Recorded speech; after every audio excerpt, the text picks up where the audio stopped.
Hello नमस्कार friends. आज के इस वीडियो में हम बात करने वाले एक ऐसे केस के बारे में जिसका फील्ड में मिलना संभावित है।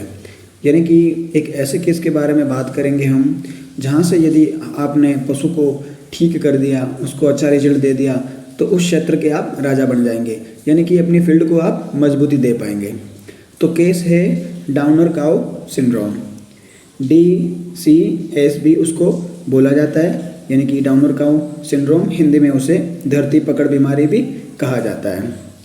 आज के वीडियो में हम बात करेंगे कि डाउनर काउ सिंड्रोम जो है पशु को किस कंडीशन में होता है, इसके सिम्टम्स क्या रहते हैं, कारण क्या रहते हैं, साथ में बात करेंगे हम तो इस कंडीशन की में पशु को हम क्या ट्रीटमेंट देंगे। सारी जानकारी आपको इस वीडियो में मिलेगी, तो वीडियो को लास्ट तक जरूर देखना। तो बात करेंगे हम पशु में डाउनर काउ सिंड्रोम की स्थिति जब बनती है तो उसके कारण की। कारण मुख्य क्या होता है कि पशुओं के ब्लड में जो है कैल्शियम और फास्फोरस की कमी हो जाती है। इसके कारण जो है यह स्थिति पशु में बनती है। डाउनर काउ सिंड्रोम जो है मिल्क फीवर की एक विशेष अवस्था है। तो मिल्क फीवर से पशु ठीक नहीं हुआ है तो दूसरी स्टेज जो आती है वो यही आती है, जिस कंडीशन में पशु जो है बिल्कुल पीछे के पैरों से खड़ा नहीं हो पाता है। यह स्थिति बनती है डाउनर काउ सिंड्रोम में। ट्रीटमेंट के दौरान यदि पशु को हमने या फिर जो भी पशु को ट्रीट कर रहे हैं उन्होंने यदि कैल्शियम दे दिया है, पर्याप्त मात्रा से भी ज़्यादा यदि पशु को कैल्शियम दिया है तो इस कंडीशन में यह डाउनर काउ सिंड्रोम की स्थिति पशु में बन जाती है। क्योंकि जितना पर्याप्त होता है पशु को उतना ही डोज टू डोज ही पशु को कैल्शियम देना चाहिए। लाइक यदि 450 ml की माइफेक्स आती है, यदि पूरी यदि इंट्रावीनस रूट से पशु को दी है, लेकिन पशु जो है मिल्क फीवर की स्थिति से बाहर नहीं आया है, तो इस कंडीशन में यदि वापस वही डोज यदि पशु को दे रहे हैं तो दूसरी जो स्टेज बनने वाली है वो है डाउनर काउ सिंड्रोम। इस स्थिति में क्या होता है कि कई बार तो पशु जो है मर जाते हैं, और कई बार क्या होता है कि ओवरडोज की वजह से पशु बिल्कुल खड़ा नहीं हो पाते। वो कंडीशन बनती है क्रीपर काउ, जिसमें क्या होता है कि पशु जो है पीछे के पैरों से रेंग कर चलता है, वो खड़ा नहीं होना हो पाता है। खड़ा होने की कोशिश बहुत करता है लेकिन पशु जो है खड़ा नहीं हो पाता है। तो ये स्थिति बनती है पशु को आवश्यकता से ज़्यादा कैल्शियम देने पर।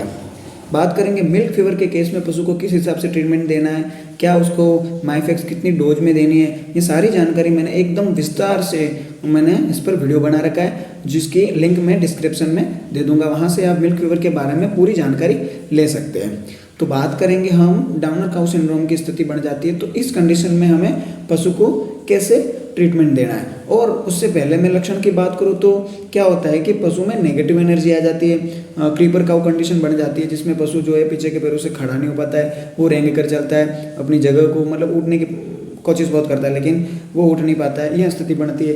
इसी के साथ क्या होता है कि नॉर्मल फीडिंग बिहेवियर पशु का रहता है, जिसमें क्या होता है कि पशु जो है खाना पीना करता है लेकिन काफ़ी कम करता है, जुगाली करता है, गोबर मूत्र वगैरह सब उसका चालू ही रहता है, लेकिन पशु खड़ा नहीं हो पाता है। ये होती है डाउनर काउ सिंड्रोम की स्थिति और बोले तो इसके सिम्टम्स। अब हम बात करेंगे ऐसी स्थिति जब भी पशु में हमें देखने को मिले तो हमें ट्रीटमेंट कैसे देना है।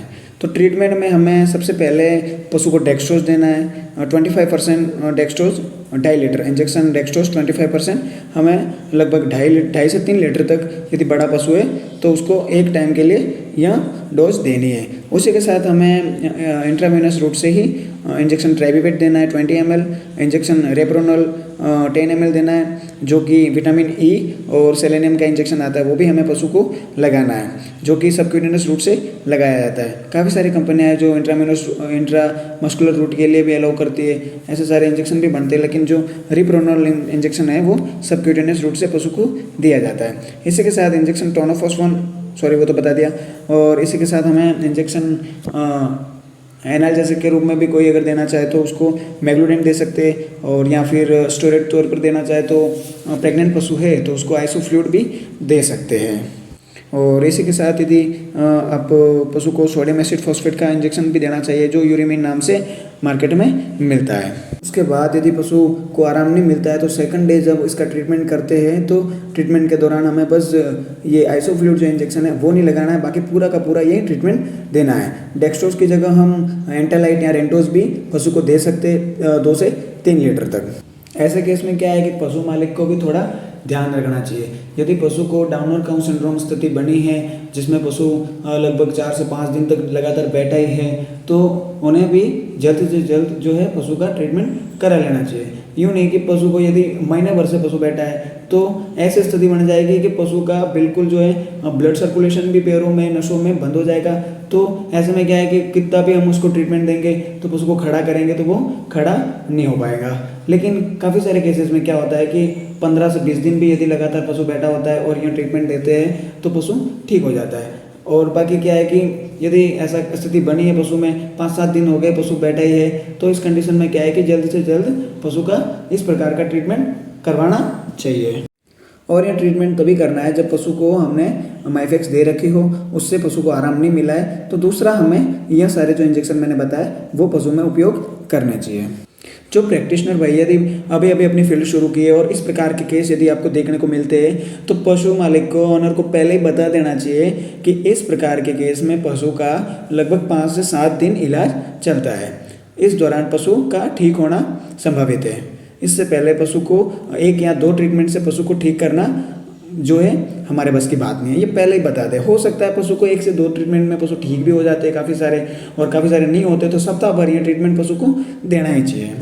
तो फाइनली आपको ये वीडियो कैसा लगा कमेंट करके ज़रूर बताएं, और भी इसी तरह के वीडियो देखने के लिए मेरे चैनल को सब्सक्राइब जरूर करें। और इसी के साथ यदि आप मेरे व्हाट्सएप चैनल से जुड़ना चाहते हैं तो डिस्क्रिप्शन में लिंक है, वहाँ से आप सीधे मेरे व्हाट्सएप चैनल या फिर व्हाट्सएप ग्रुप से भी जुड़ सकते हैं।